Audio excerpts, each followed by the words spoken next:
ሌላ ርዕስ እያሉ ነው ከታች። እኔ ግን ሌላ ርዕስ አይደለም የማወራው፣ ከፈለጋችሁ ይደብራችሁ። ኤኒዌይስ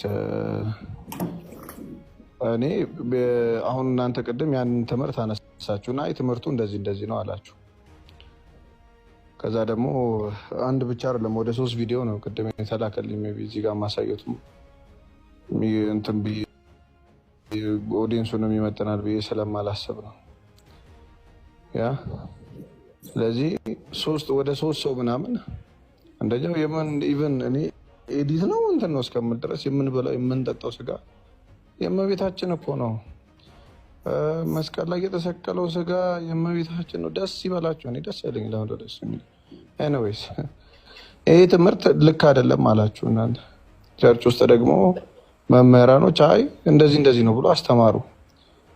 ስለዚህ ይህን ትምህርት የማንን ትምህርት ነው የምቀበለው? እናንተን ትምህርት ነው የምቀበለው ወይስ የእነሱን ትምህርት ነው የምቀበለው? አይ የእኛን ተቀበል ወይም ደግሞ እዚህ ላይ ያለውን የአባቶች ትምህርት ካላችሁ ቸርች ኦፊሻሊ በቀደም ለብፁዕ አባታችን መልስ እንደተሰጠው ለዚህ ትምህርትም ቀላል ትምህርት ስላልሆነ ማለት ነው የተሰቀለው መለኮት የተዋሃደውን ከፍ ያደረገውን ስጋ የፍጡር ስጋ አድርጎ እሱ ስጋ ነው የተሰቀለልን ማለት ቀልድ አይደል? እኔ እንግዲህ ከእናንተ እስከተማርኩት ማለት ነው።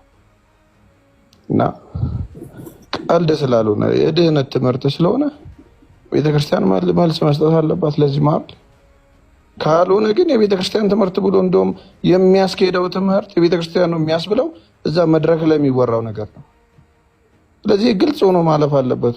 አንደኛ ከዛ ወደ ቤተክርስቲያን ሊጨመር ለሚመጣ ሰው እንቅፋት ይሆናል። 2 አይነት ትምህርት እየሰማ ነው በቤተክርስቲያን ውስጥ ተደርጎ የማያውቀው ማለት ነው። ሁለተኛ እዚህም ላለ ነው ለኛ ብዙ ለማናውቀው ማለት ነው።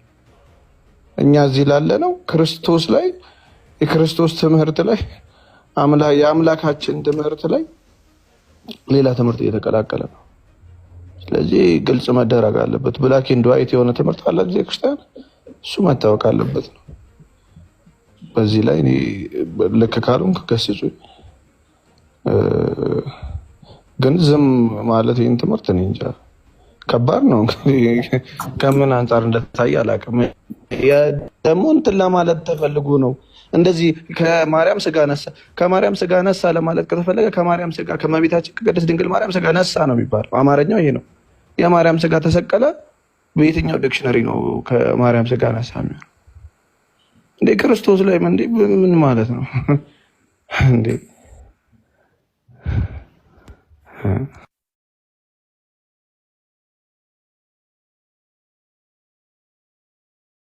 ክርስቲያንን ትምህርት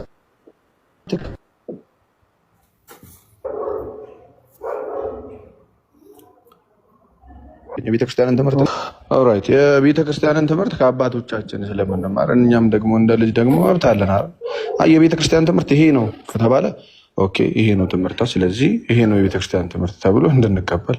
የቤተክርስቲያን ትምህርት ደግሞ ሌላ ነው ከተባለ ደግሞ ይሄኛው ነው እኛ አባት ተሳስተዋል ወይም ደግሞ ይሄኛው ትምህርት ተሳስተዋል ተብሎ ግልጽ ተደርጎ ሊነገር ያስፈልጋል ብዬ አስባለሁ። እንግዲህ እናንተ ሀሳብ ስጡበት እና በዚህ ላይ ወደ ሌላ ርዕስ መሄድ ትችላላችሁ። ግን እኔ ተሳስቼም ከሆነ ተሳስተሃል ኤርሚ እንደዚህ ብላችሁ እንድትነግሩኝ እፈልጋለሁ፣ ሰምቼ ለመውረድ ማለት ነው።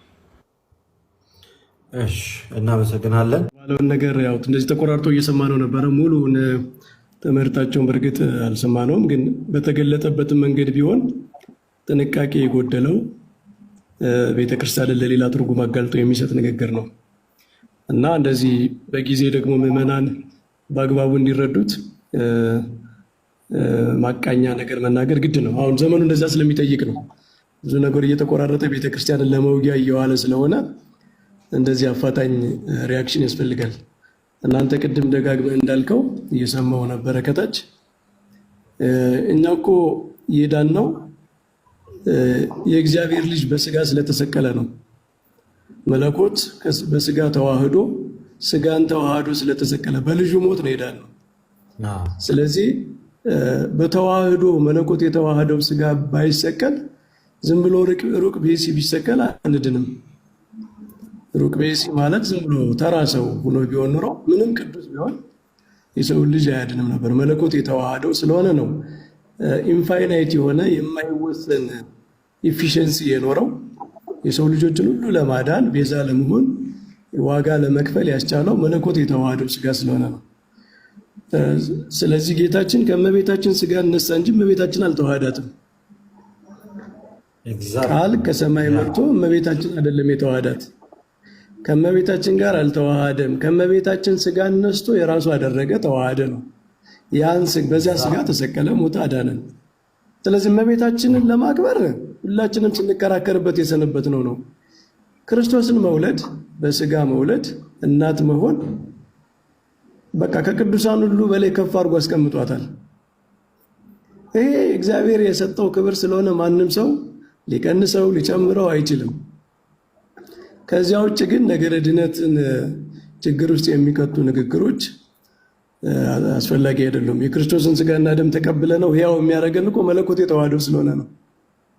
በዮሐንስ ወንጌል እኮ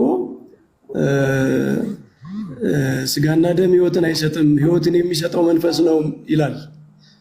ዮሐንስ 6 ላይ ስለ ስጋው ደሙ በተናገረበት ምን ማለት ነው? ስጋውና ደሙ መለኮት ስለተዋሃደው ነው የሚያድነው።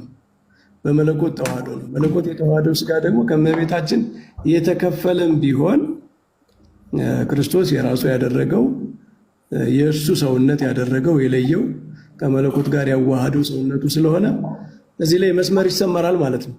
እዚህ ላይ መስመር ይሰመራል። ስለዚህ ይህን ማስተካከያ ማድረግ አስፈላጊ ነው። የእመቤታችን ስራ የእመቤታችን ትልቁ አገልግሎቷ ዳግማዊ ሔዋን የሚያስባላት በፍጹም መታዘዝ ለእግዚአብሔር የድነት ዓላማ ተባባሪ በመሆን ክርስቶስን ወልዳ ጸንሳ አሳድጋ ለሰው ልጆች መድኃኒት የሚሆነውን እሱን በልዩ እናትነት መስጠቷ ነው። ከዚያ ባለፈ ግን የቤዛነት በመስቀል ላይ የተደረገው ስራ በአንዱ በክርስቶስ የተደረገ ነው። ምንም ተጨማሪ ያስፈልገው። ምክንያቱም አንዱ ራሱ አባቶች እንደሚሉት አንድ ዓለም አይደለም 9 ዓለም ቢኖር ራሱ 9 ዓለም ማዳን ይችላል። ስለዚህ እሱ በመስቀል ላይ የከፈለው ዋጋ በቂ ነው። በሱ የተደረገው በቂ ነው። እመቤታችን በመስቀል ስሩና አዝናለች፣ በነፍሷ ሰይፍ ያልፋል የተባለ መከራ ሰቆቃ ደርሶባታል። ይሄ ግን በክርስቶስ መስቀል ላይ ያለው አይነት ኮሪዲመር በሚል አንዳንድ ካቶሊኮች እንደሚሉት በዚያኛ ስለማንቀበለው መታረም አለበት። እንዲህ አይነት ንግግር እንግዲህ እዚህ ላይ እኮ ነው ማስተማር በጣም ከባድ የሚሆነው፣ መምህርነት በጣም ከባድ የሚሆነው እኮ እንዲህ አይነት ጥንቃቄ ስለሚጠይቅ ነው። እኔን አባት በእርግጠኝነት ፑሽ ብታደርጋቸው ብትጠይቃቸው መጨረሻ ላይ እኛ ያለውን ነገር ይላሉ። እኔ ዝም ብዬ የእኛን አባቶች ስለማውቃቸው ምን ለማለት እንደፈለጉ ማለት ነው።